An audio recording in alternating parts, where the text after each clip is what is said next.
Network. Here to welcome you back here at BSN Arc. This is the BSN Arc podcast.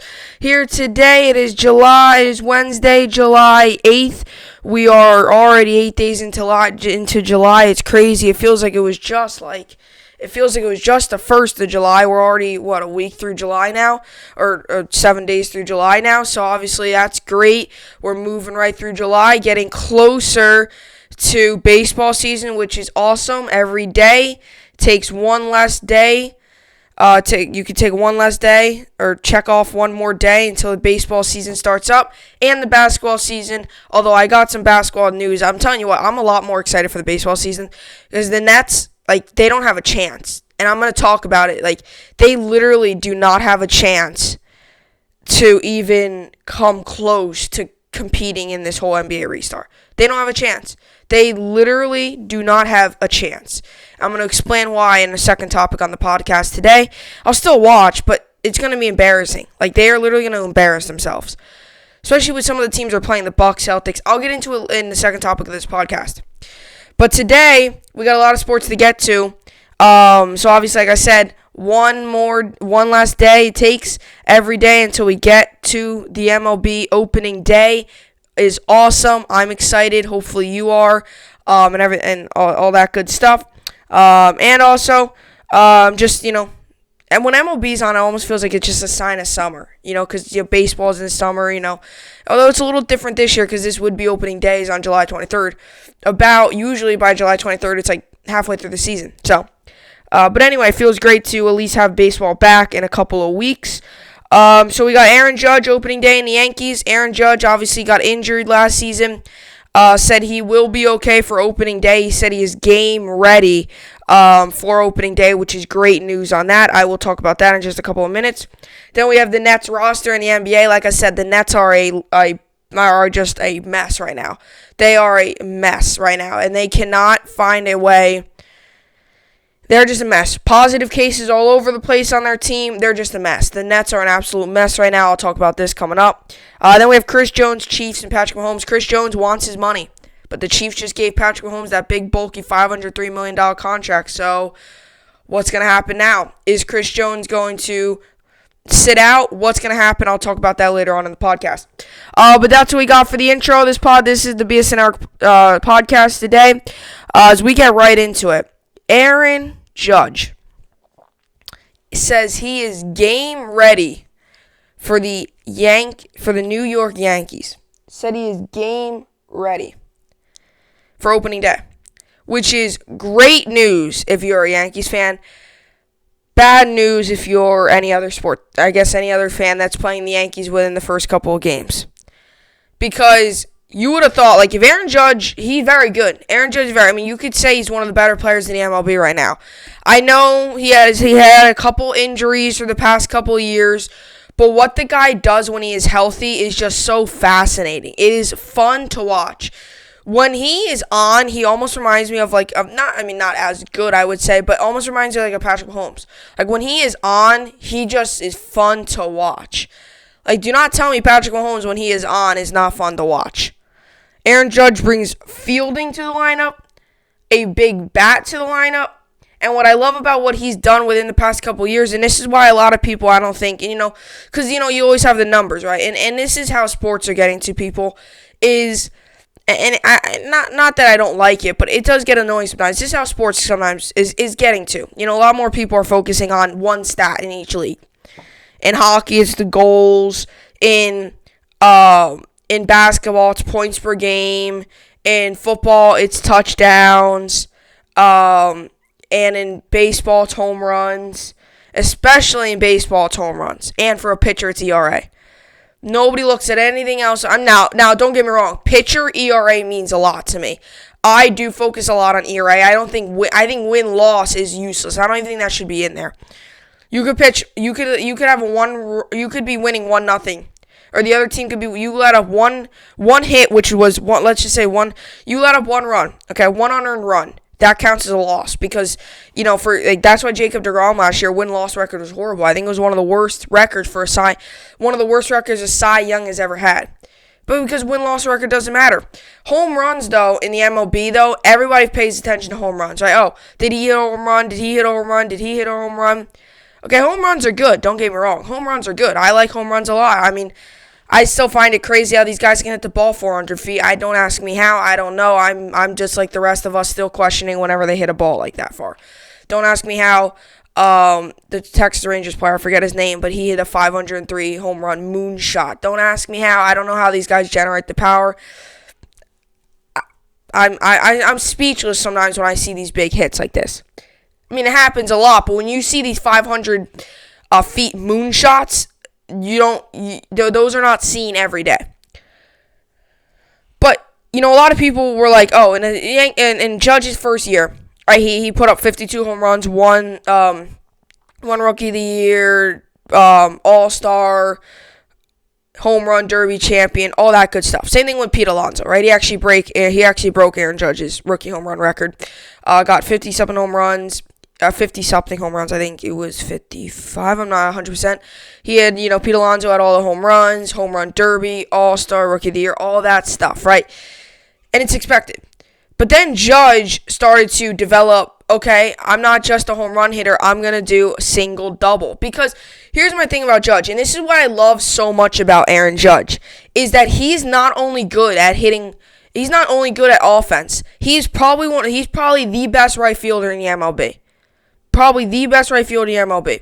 He does have some competition with Bryce Harper. He does have some competition with maybe Cody Bellinger, but overall, I would say he's the best right fielder defensively in the MLB. And I don't think you could really, you could make the argument, don't get me wrong. There's a couple other great right fielders in the MLB right now. But what Judge does on a daily basis is just insane. It's almost like every single game he's making either a highlight, a diving catch, he's making a home run saver, he's making something like, he's almost like, or not home run saver, I mean a home run robbery, my bad. I was thinking about that, I was like, that doesn't sound right. Home run robbery, I meant. It's either a home run robbery, he guns him down at third base because the guy's got a cannon. He's got an absolute cannon. He's got one of the best arms in the MLB. Bryce Harper's also up there. Yasiel Puig actually has a very good arm, but obviously he's bounced around the league. Nobody really hears too much about Yasiel Puig, especially in the beginning of the year in his career. He had one of the best arms in the MLB, if not the best arm in the MLB. Cody Bellinger has a good arm, but Trout has a very good arm. Almost every outfielder has a very good arm. But Judge, it's either he's robbing a home run, it's either he's making a crazy diving catch, gunning someone out at third base, whatever. It's just because he's got such heat. And what I like about Judge is usually everybody always focuses on getting it to the glove. Sometimes you don't always have to do that, right? Judge does get it to the glove sometimes, but you see how his throws are just so like they're just like bullets. They're literally just straight, right? Because they're, you don't have, if you throw a pie, you throw it so high, you throw a rainbow, that's 5 extra steps the player's going to get. If you throw it down and it hits the dirt, then it's actually better than throwing it all the way high so they can get, he's got an arm. He's got such a cannon, though.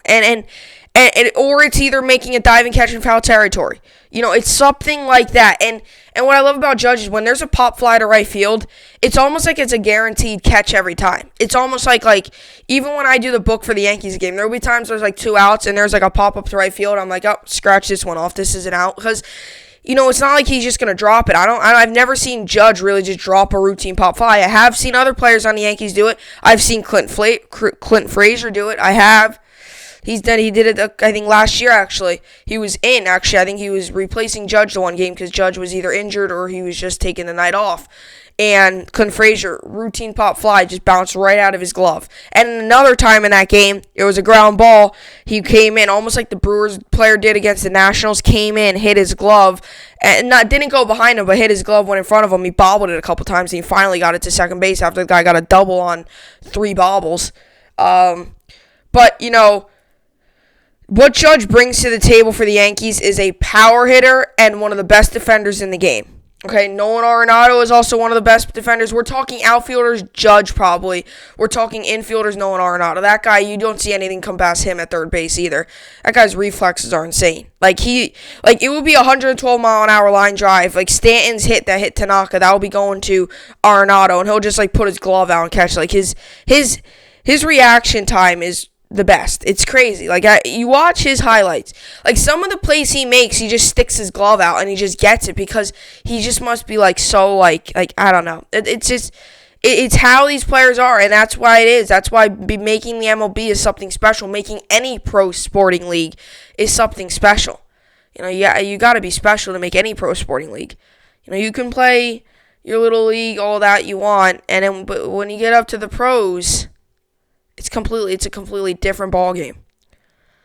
But another thing here is in regards to the Aaron Judge thing, with the whole home run thing, he's been able to develop singles, doubles, and I've even seen some triples out of him, which is what I love. Like I said, I really do like I like my home runs. I like them. I do. I really do. I like my home runs. I don't think nobody dislikes home runs. I think everybody would, if a guy comes up at bat and you would be like, oh, would you rather him get a single or a home run here? I would probably say home run. Home run is probably my favorite thing. But to be honest, let's just say there's a guy on third and you ask me, would you rather him swinging for the fences trying to get a home run or just put the bat out there and just get a single? And I would probably say maybe single, because if you're just swinging for the fences all the time, and I like Gary Sanchez a lot. I like him. I think he's improved, especially on the defensive game. But sometimes he just swings for the fences, and his batting average shows for it. There's sometimes where he'll go in slumps where he's just swinging for the fences, and he'll be 1 week is at 280 batting average. The next week when you find him swinging for the fences, he's batting 250, 230. There was times last year he was batting 250, and he was just striking out all over the place. People talk about Stanton. He was striking out all over the place. And with Judge, he's developed, the single-double a little bit, it's been good for him because, he's been able to, not just be a home run hitter. He's not been, he's not just been, oh, let me get up there and just swing for the fences. He's been, okay, let me get up here. What situation is, I'm going to try to either oppo this. Because as a batter, you're not just swinging just to swing. You have to also, when I get up there at bat, I'm looking around, what could I do here? I look for holes in the outfield, too, because, you can't control where the ball goes. But if you wanted a ball to go to right field, you swing a little later, because the later you are on a ball, as a righty, which I am a righty, the later you are on a ball, the later you are on a ball, it's going to go to the right field. As if you're a lefty, it's the opposite. Earlier is right field, later is left field. For righty, it's earlier left field, later right field. So as a hitter, and two, if you want to be oh, let me hit it to center, you got to be just on time. Not swinging too early, not swinging too late. Usually it ends up you're swinging a little later. But as a batter, you have to be thinking what situation I'm in. Not just, oh, let me just swing for the fences here and, possibly strike out. But that's what I really like about Judge. And back to the whole, kind of, because we didn't get off topic, but back to this whole thing that Judge said he's game ready. I am very happy to see this. He had a fractured rib, a punctured lung. He had a lot of bad stuff happen. And like I said, a lot of people have been like, oh, Judge has gotten injured a lot. He's injury prone. But some of his injuries, though, that has happened to him, it's not like he can really do much about it. Meaning, it's not like he... I don't really know how to put into words. I always find ways to make fun of the Mets. But here's an example, right? Yoenis Cespedes. He broke his foot, right? He broke his foot at his ranch. Didn't he, what a wild boar or whatever. He got tackled or whatever, but he was running from it by a wild boar. That's, really? What is that? What is that? I think it looks like he's just getting chased by a wild boar, I think is what it is. That's something that's not necessary. I don't know how to put in the words, and I don't want to make it sound stupid. Comment down below if you know how to do it. Judge, for example, he got hit in the wrist against the Royals. That injury, I don't really know how to put it. Yeah, that's an injury, but that's not really being injury prone. Like saying, oh, this guy's had another injury. Like he got hit in the wrist the first time. It's not like Cam Newton, for example, where he's had an ongoing injury in that foot. Judge has not had an ongoing problem. He had a shoulder problem, he had a wrist problem, he had a rib and a punctured lung. Right? It's not been one area. And the wrist part, right? Like he has no control over that. That wrist, like, come on, really?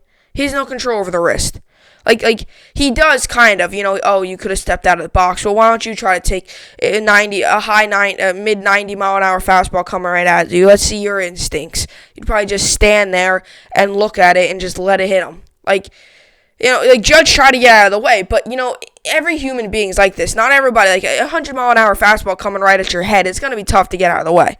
Even for me, it's sometimes tough to get out of the way because, like, you kind of, in a way, your body, like, when you see something come at you, and your way your body kind of just freezes, and all of a sudden you're just like, oh, what do I do? Like, and then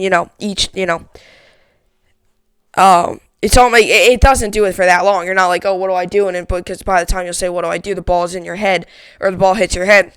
But, like, you're like, oh, like, almost like your body kind of freezes. And you could tell because sometimes players, like, it's almost like their body freezes and they just, like, kind of just, like, shield themselves. And, like, instead of actually just stepping out. But let me just say this. Every Yankees fan probably knows who Judge is. I know a person. I'm a good friend of his. He's a huge football fan. Doesn't watch baseball. You give him a Yankees quiz, first player he'll name is Aaron Judge. Everybody knows who Aaron Judge is. Aaron Judge is a very popular name. A very popular name. So, we're going to go read a quick article here. Obviously, this is huge news. This is very big news. And I'm really excited that Judge will be back at it. We've not seen him really, like, almost, like, healthy in a while. I'm hoping this 60-game season he can really just absolutely just tear it up and really help this Yankees team. I want to bring home 28. Although this is the year, of course, we will bring home our 28th World Series. And this is also the year people will be like, oh, should the World Series count? You know how I felt about this. I think I actually said this either yesterday or 2 days ago. World Series count no matter what. How many games you played, no matter if you played 60 games, 100 games, 162 games, 70, 90 games. World Series should count. A win is a win, a loss is a loss, a championship is a championship. Because obviously the team who won is the crown champion. Especially if a team like the Dodgers or the Yankees, a team like that comes out on top. Especially if a team like that, because they were expected, right? Or like a Nationals. I don't want to say it, but like if an Astros, and I hate the Astros, I don't want to say it. Like if a team like them comes out on top, it's expected because they're the favorites. If a team like the Mets or the Marlins, something like that, would not come out on top, or would come out on top, then you could have a discussion. I would be on the side of just give it to them because I don't think the Marlins will win. If they win, I don't think they will. They don't have anybody on that team. I always do these things before I get into this article. I want to say, okay, it's kind of funny because I always do these, like, sometimes I'll do these, like, slide things where I put down the best player on every MLB team. It is tough to do it for the Marlins. I'm not even kidding. Last year I did one. I do one almost like every year. I could probably do it for the podcast. I might do it. Or I'll do it for the NFL as well. With the MLB season, I don't know if I'll do it. It's a lot of work. Like, it's a lot. I might do it. But anyway, I usually do like a whole, like, the best player on each team. Like, it's tough to do. It's tough to do the Marlins. Like, I think I put Starlin Castro last year, but it's tough. Like, he wasn't even really the best. He was just like the bigger name. It's tough to do them. They don't have many good players. Same thing with the Detroit Tigers. So they usually just put Miguel Cabrera. But anyway, so New York Yankees fans can breathe a sigh of relief. Slugging right fielder Aaron Judge said he's game ready for the start of MLB's upcoming shortened season. If the MLB season had started on time, that may not have been true. Judge was diagnosed with a fractured rib and a punctured lung in March, the result of a late 2019 outfield dive. He was prescribed several weeks of rest and was likely to start the 2020 season on the IL, or on the injured list. That's another thing. I'll tell you what. If any team benefited the most from this whole virus shutdown, it's the Yankees. Without a doubt, it's the New York Yankees. Without a doubt. it is the New York Yankees who benefited the most from this whole virus shutdown. Because they had Paxton, who was going to be on the IL. He got healthy, got his back together. Hicks was going to be on the IL, got healthy, got his elbow. Judge was going to be on the IL, healthy, back on the field. Stanton was going to be on the IL, healthy, back on the field. I'm not too sure what would have been with what would have been with Andujar. He might have been back. He might have been on the IL to start the season. I'm not too sure though.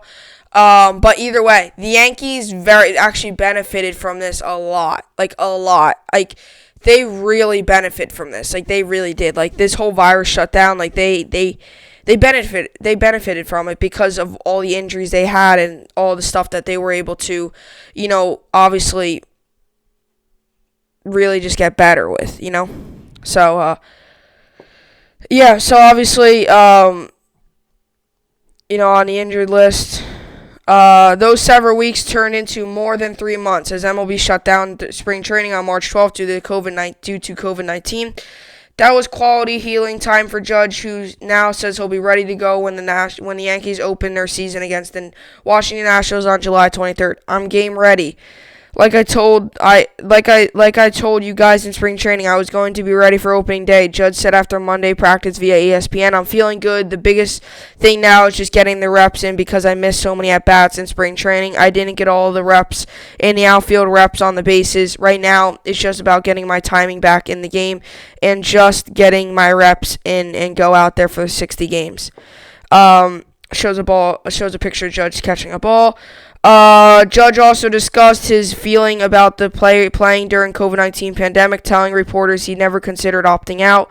There's obviously a risk of anything, he said, just walking outside. There's a risk leaving your apartment. There's a risk everywhere. But I love this game, and I love the team that we've got here and the opportunity we have here. The opportunity is why he's playing now and also why he's so serious about following all health and safety regulations and making sure his teammates do too.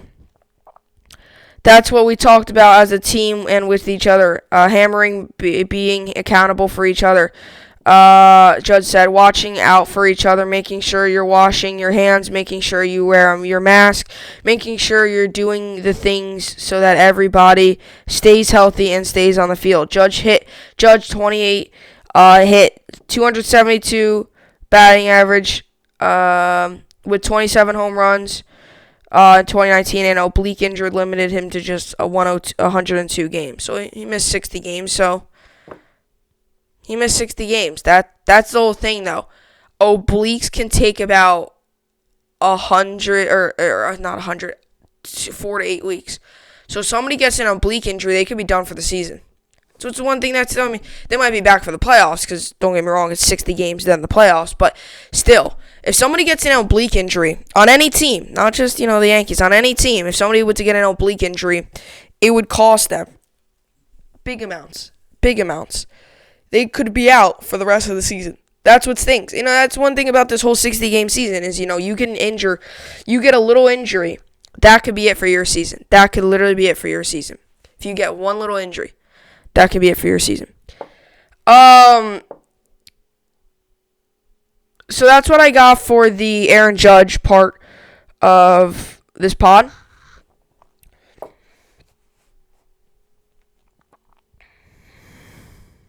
So like I said, this is huge.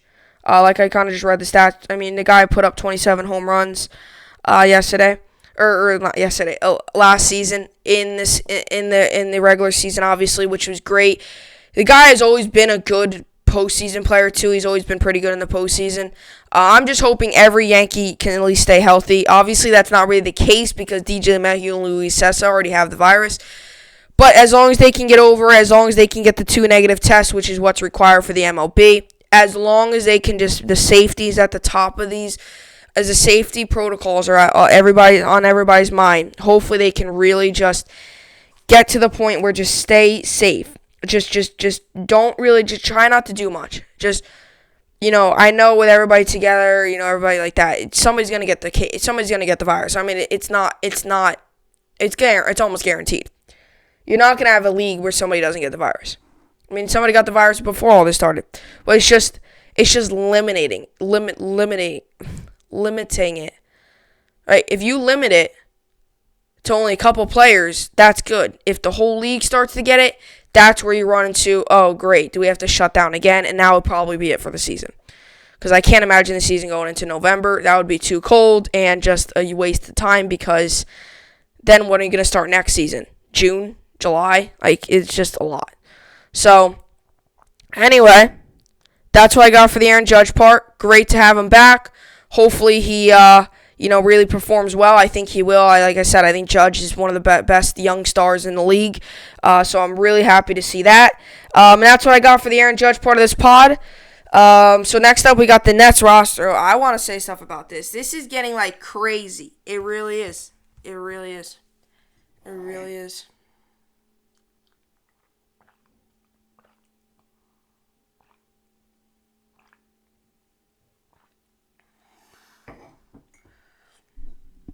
So this whole NBA restart, okay? So let me just get it up here. This whole NBA restart, when I said, they were the first league to, get them back and everything like that,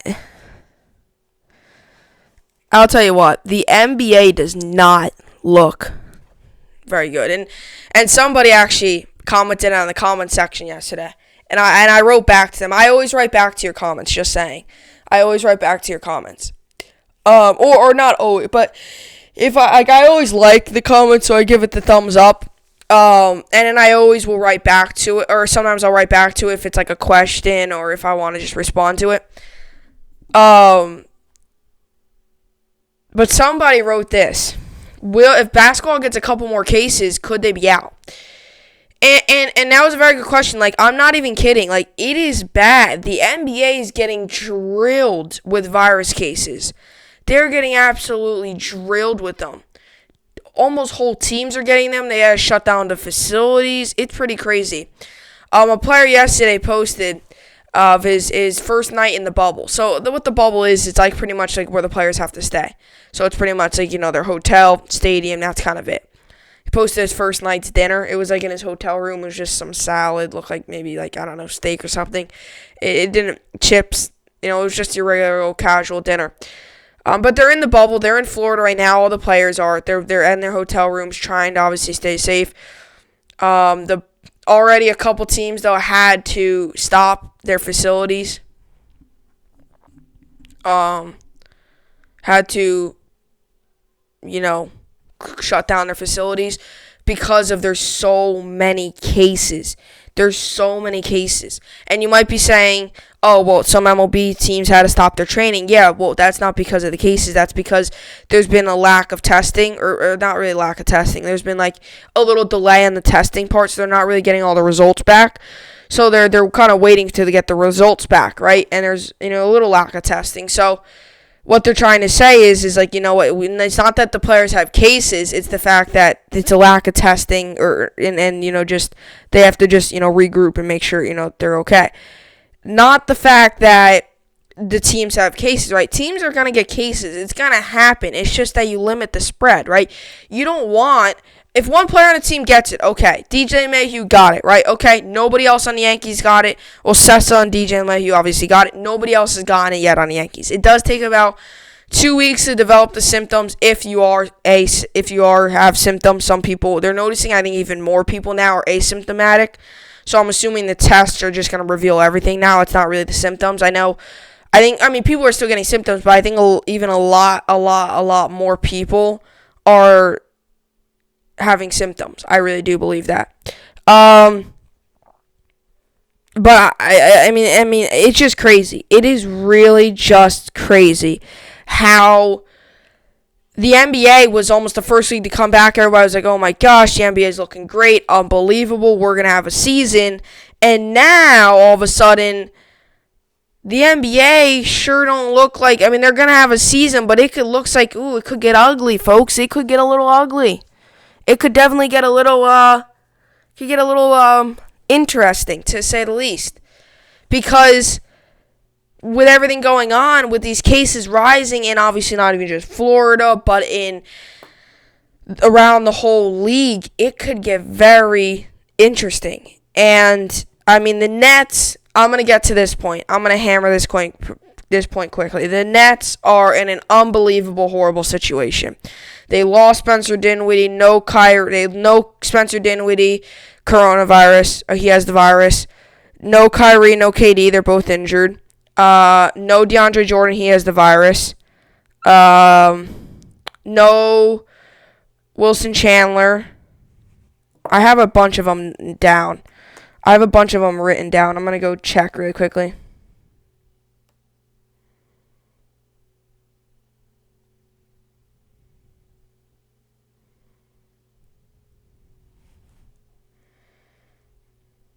Okay, so it's this.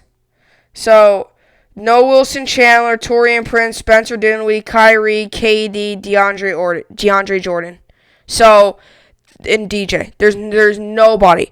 Wilson Chandler, Taurean Prince, Dinwiddie, Kyrie, KD, DJ. So, Taurean Prince has the virus, Dinwiddie has the virus, and DJ has the virus. Kyrie and KD are injured. I think Wilson Chandler just straight up opted out, which you're seeing with a lot of players. That's another thing.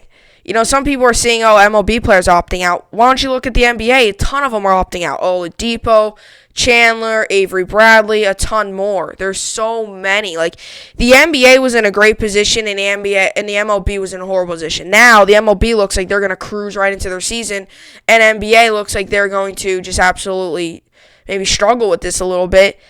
And now you got the NHL being all quiet again. It's almost like it's just everything just is going in one. It's almost like the recycling thing.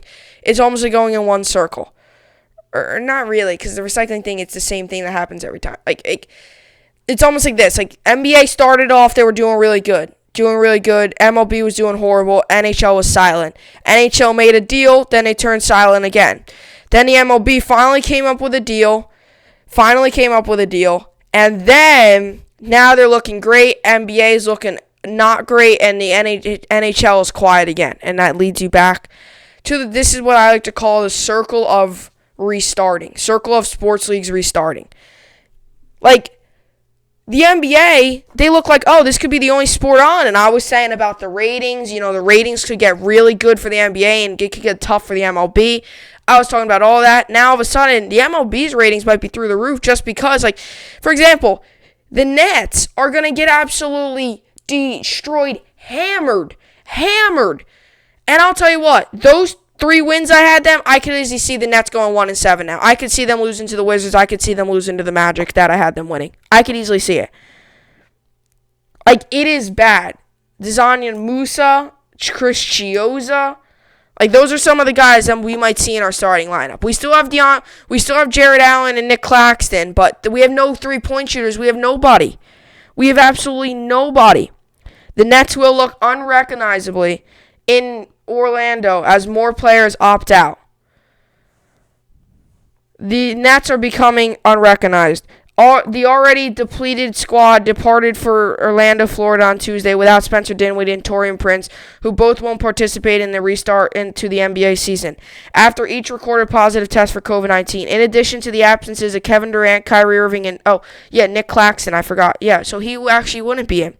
And Nick Claxton, due to injury, the Nets will also be without DeAndre Jordan and Wilson Chandler, who have opted to sit out due to the coronavirus, which Durant and Jordan each previously contracted.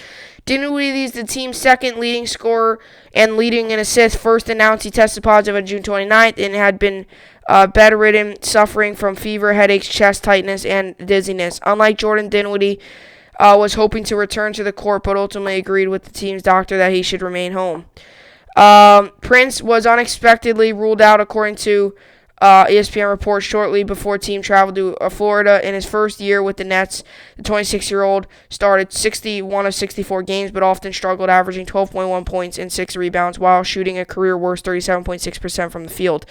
I honestly think he actually played good. That's another thing. You watch him on the court, he's actually pretty good. You watch him, you look at the numbers, completely different story, right? It's pretty crazy.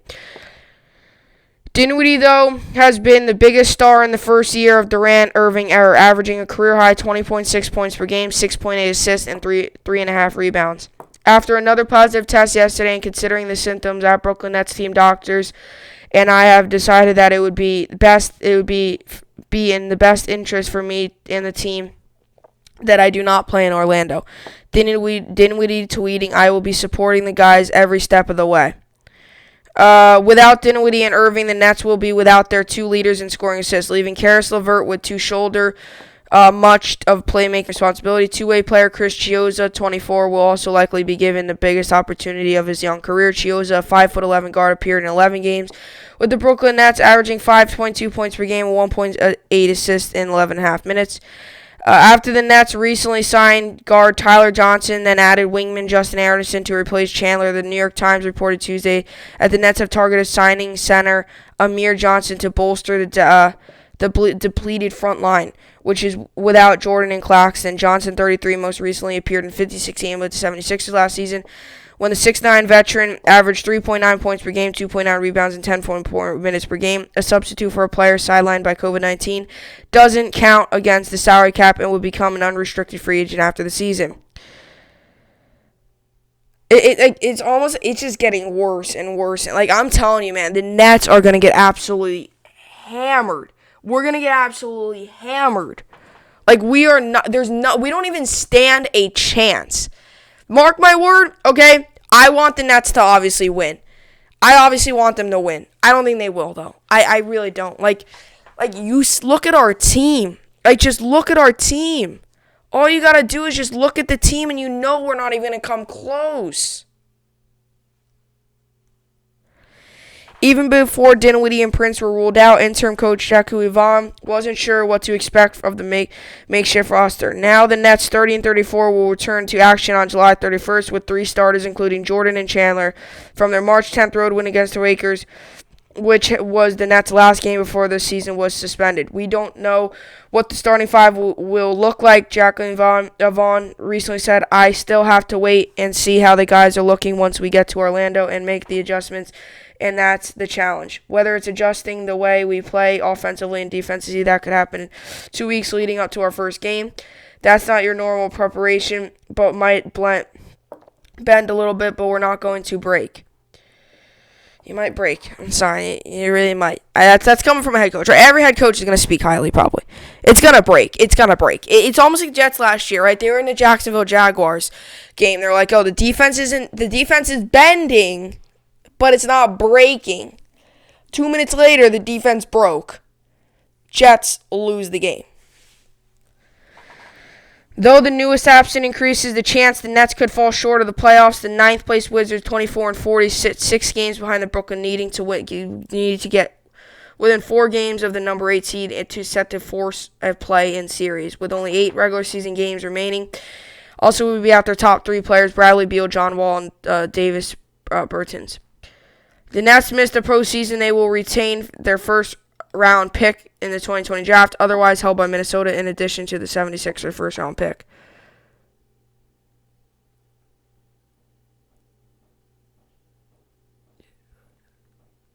So, yeah. Like I said, the NBA is almost facing some difficulty right now. The Nets are obviously facing the most difficulty. Other teams look like, okay, we got to Orlando, we're doing good, everything like that. The Nets, Chris Chiozza, Amir Johnson, Dizon Musa,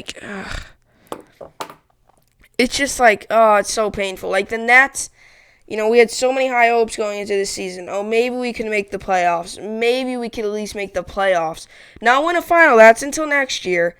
With Kyrie gets injured, hits 50 on his first game. We still managed to lose. He gets injured. And now we're in the NBA restart after this whole virus hit. And it doesn't even look like we're going to even show. It is literally horrible. It is bad. I'm telling you, we might lose by 40. It's going to be, it could get ugly. It could definitely get ugly. And I really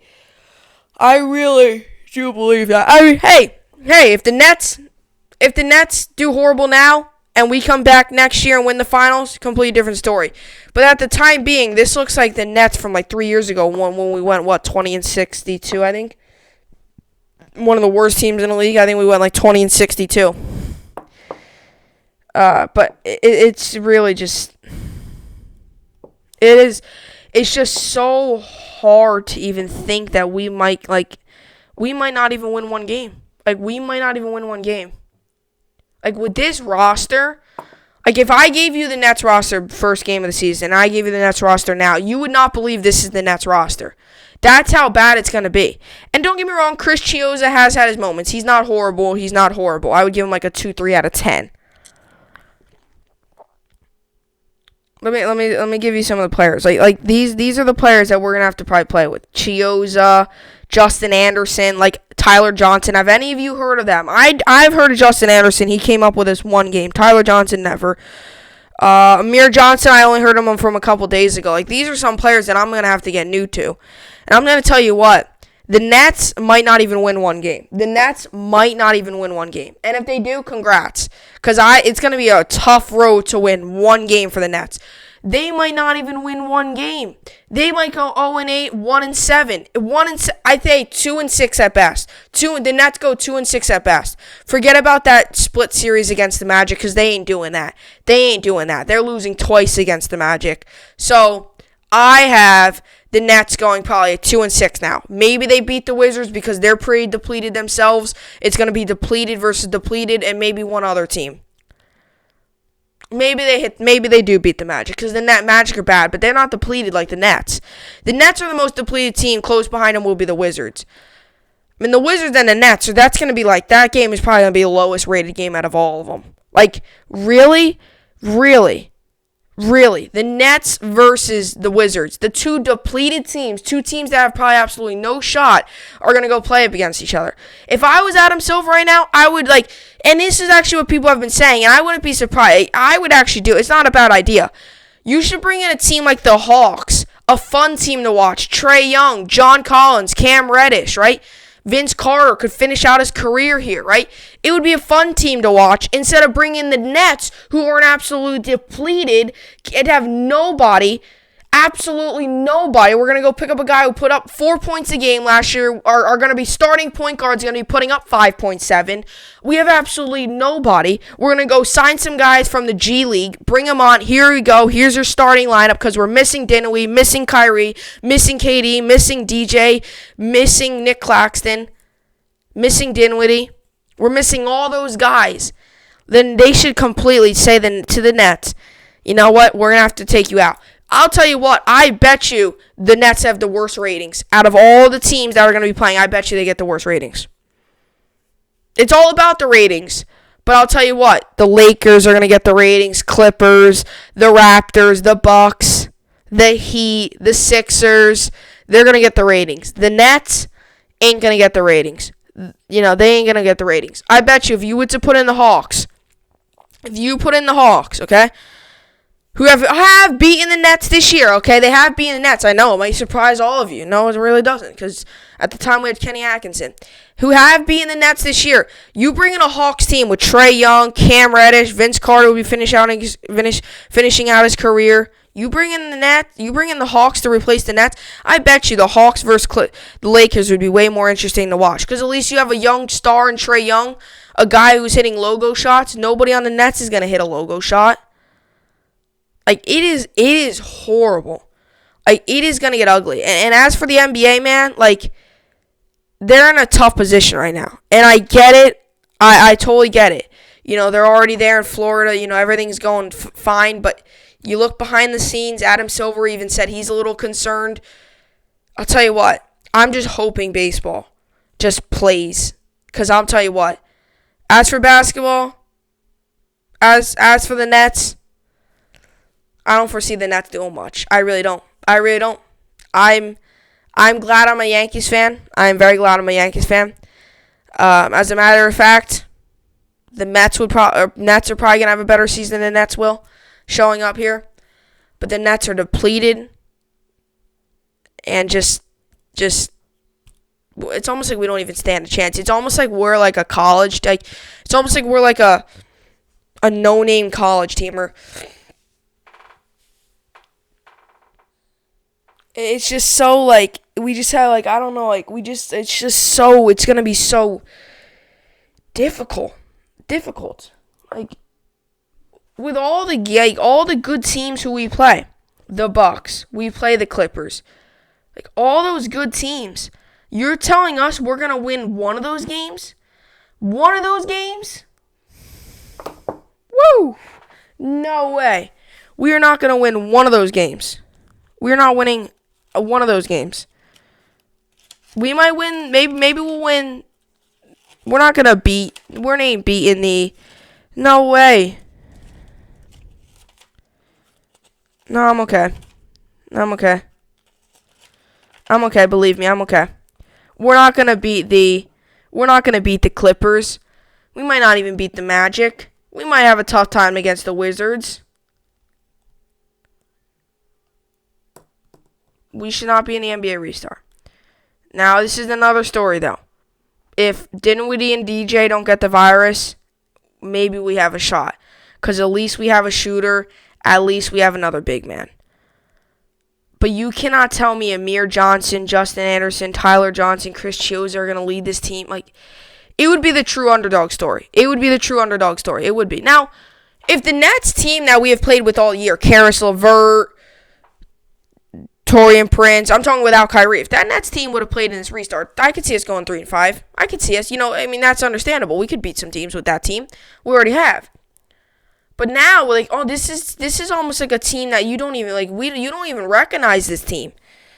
Like this team, like if I were to give you a roster of the Nets and I would give you the roster that the Nets are going to use here at the restart, and you're a basketball fan, but you're not a Nets fan, you don't really pay attention to the Nets, and I give you this, I bet you people would not believe that's the Nets roster. I would cancel out all, I would just bring in their names. I'm not going to bring in, a picture of them because it'll probably show them in a Nets uniform or something. I'm just going to bring you the names, you put their positions, and I'll bring you the names of their position. I'll say, okay, here's the Nets starting lineup on opening night. I'll say, here's a lineup on opening night. Was that the Nets lineup? They'll probably say yes. I said, okay, here's another lineup. What team is that? They probably won't even know. If I was like, okay, here's another lineup. Tell me what team that is. They probably won't even know. Oh, without a doubt, they wouldn't know. They would probably be like, Chris Chiozza, Tyler John, G League team? G League? No, that's not a G League team. I should actually bring somebody on the show, and I should give him a lineup. This person who I didn't watch this pod, I should bring him on the show and say, okay, here's the lineup. Okay, what team is that? They'll say the Nets because they see Kyrie, Joe Harris, Taurean Prince, Dinwiddie, all that. They'll be like, all right. Be like, okay, good job. Give you this lineup. What lineup is that team? I could exaggerate. I'm like, I'm still trying to figure it out.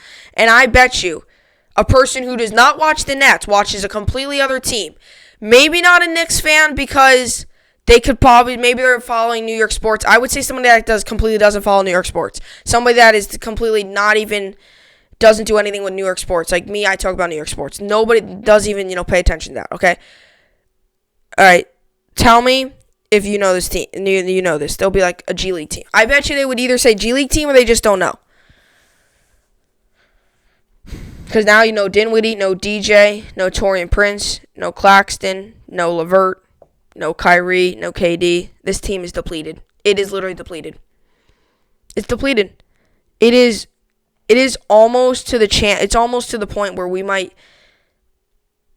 embarrass ourselves. We just might embarrass ourselves. So that's what I got for the Nets part of this podcast. It's gonna be tough for us to even win a couple games. It really is. And I was talking to somebody yesterday. I was joking around. They should just replace the Nets with the Knicks, because at least Knicks have young talent. At least they have RJ. At least they have Mitchell Robinson. At least they could maybe people would actually stick around to watch RJ. Who's going to stick around to watch Tyler Johnson, Chris Chiozza? Congrats to ranking into the NBA. I'm not trying to be mean, but, I'm just saying against, the Bucks, against a team like that. No. Prove me wrong. Nets, prove me wrong. I'm rooting for you to win the NBA Finals. I obviously am. Every year, as much as I joke about my teams, not really a joke, I'm actually being serious, especially with the Jets people. A lot of people don't realize. They think I'm joking. I am very true about I'm gays. As much as I, make fun of my teams as much as I do, every single year I hope they can make that. Every single year I hope they can win a championship, whether that's a Super Bowl, a World Series champion, a final, or a Stanley Cup. Whatever that may be, I hope they can win it. So, At least the Rangers, I have something to hope for. At least if the Rangers lose, at least they can get the first pick. Nets, if they lose, they ain't going to get the first pick.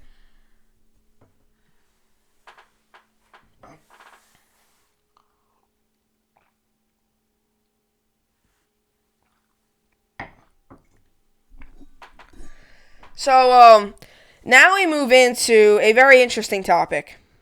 Chris Jones of the Kansas City Chiefs. So, Chris Jones came out the other day and said,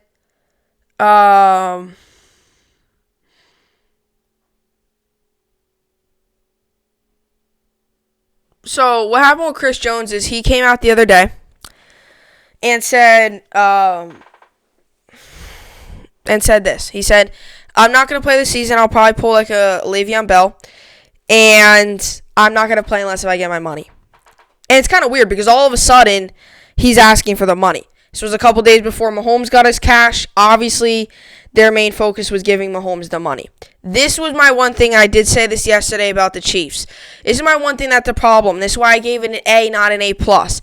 You're re-signing the best quarterback in the NFL, I understand, but the one problem with it is the free agents. Now down the road, your young stars, Tyreek Hill, players like that, Chris Jones in this case, Tyrann Mathieu, players like that, they might want the money. They might want more money down the road, and they might not get it to them because of all the money they're giving Mahomes.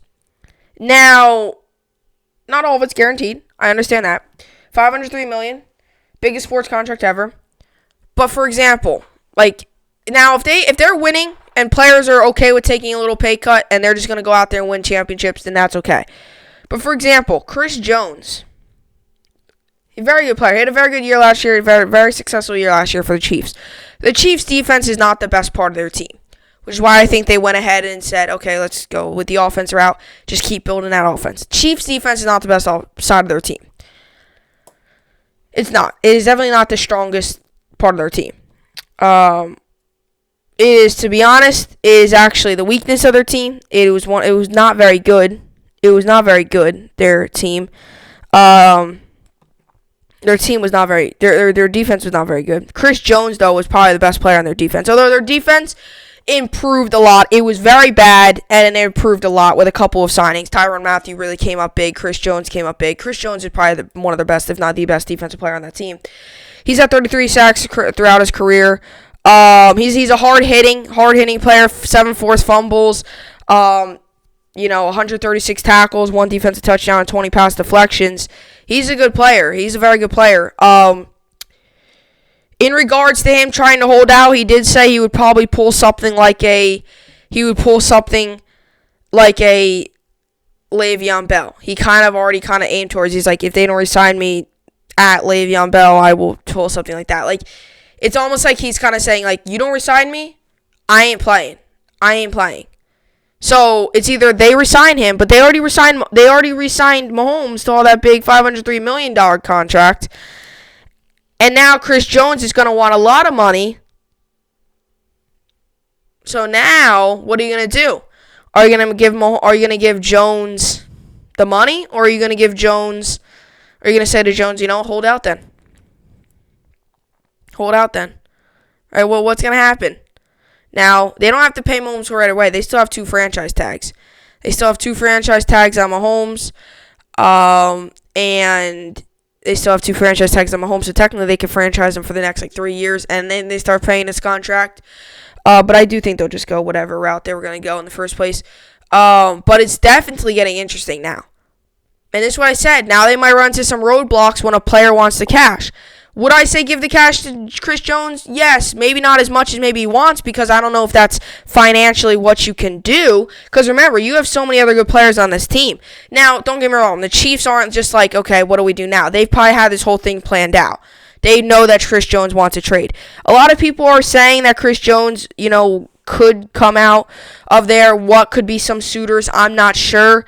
I know there's a lot of teams out there with needs of defensive linemen. I guess. Now, he's a defensive tackle. I guess the Giants could be. But what I'm saying, he's not there. He's not gone yet. He hasn't requested a trade.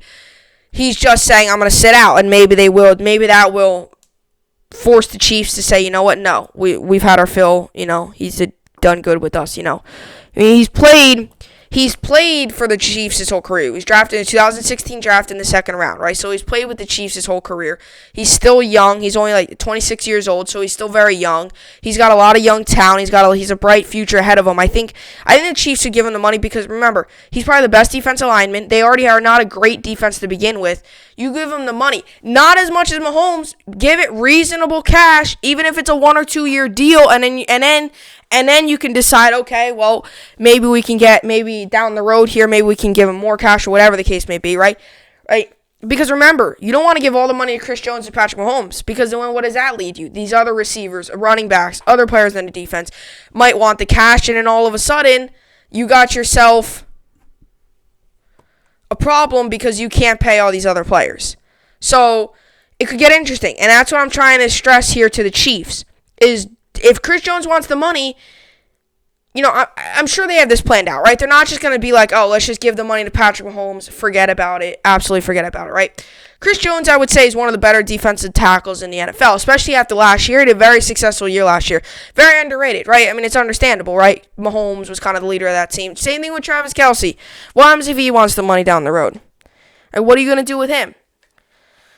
Right, that's what I'm trying to say here. It's kind of just difficult because you just have to manage all that money, just all the money you have to manage, making sure that players are not, making sure players are getting the money, making sure you don't run into these big, large roadblocks, right? Really, just making sure that everything's good and everything's obviously organized, and making sure that you can still sign other players without having a problem because of all the cash, right? That's one thing. That is one thing if you're a sports franchise, any league, any team, whatever. That is one sports franchise that's what you don't want to run into, where you're over cap or you can't pay so many players and all of a sudden these players want out. Mahomes is the biggest sports contract, $503 million. I mean, it's going to be tough to get a big contract on the Chiefs anymore. So Chris Jones right now is really in a little hole, because it's going to be tough to get a big contract. They already gave it to the best quarterback in the NFL. Are they going to give it to Chris Jones? I'm not sure. It could get very interesting here. So that's what I got for the podcast today. Obviously with the whole Chris Jones situation, it could be very, very interesting because, with the whole, who knows? Like, is Chris Jones, is he going to want out? What does he want to do? Is he just going to sit out and hope to get his money? It seems like a lot of players seem to be doing that. That's one thing I do like about the MLB, though. Players you don't see sitting out. You see that in the NFL. It's one thing I do like about the MLB. As much money as they get, you don't see players sitting out there. Anyway, so that's what I got for the podcast today. What is it? Wednesday, right? Yeah, we're cruising through the week, man. The weeks go by quick, but hey, every day we get one step closer to the MLB season, which is great. Hopefully, it's a fun one. I'm obviously very excited. MLB, the Around the Diamond podcast. So, when does it start? So, the MLB season starts July 23rd, right? So, if it's July 7th or 8th today. If it's July 8th today.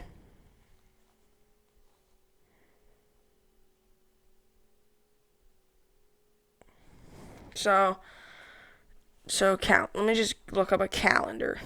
Calendar 2020. Okay, so if it's July 8th today.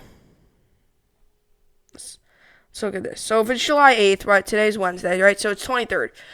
So next week, a week, so I'll be starting at, I guess, the 26th. Because the first game would be on Thursday, which is the Yankees, Nationals, looks like Giants, Dodgers. So, the first game would be on Thursday, so I'm guessing I would start it on the 26th. Or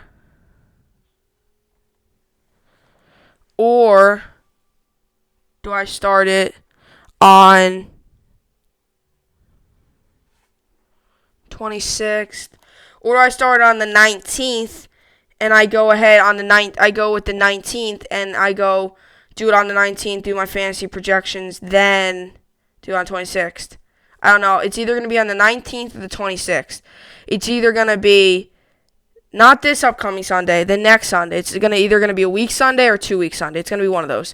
So just stick out for that. I'll give an announcement on the podcast about the round. I'm still trying to get my fantasy league together. If I don't have a fantasy league, it's not the end of the world. I'll still do it. I'll just do it about all the baseball stuff.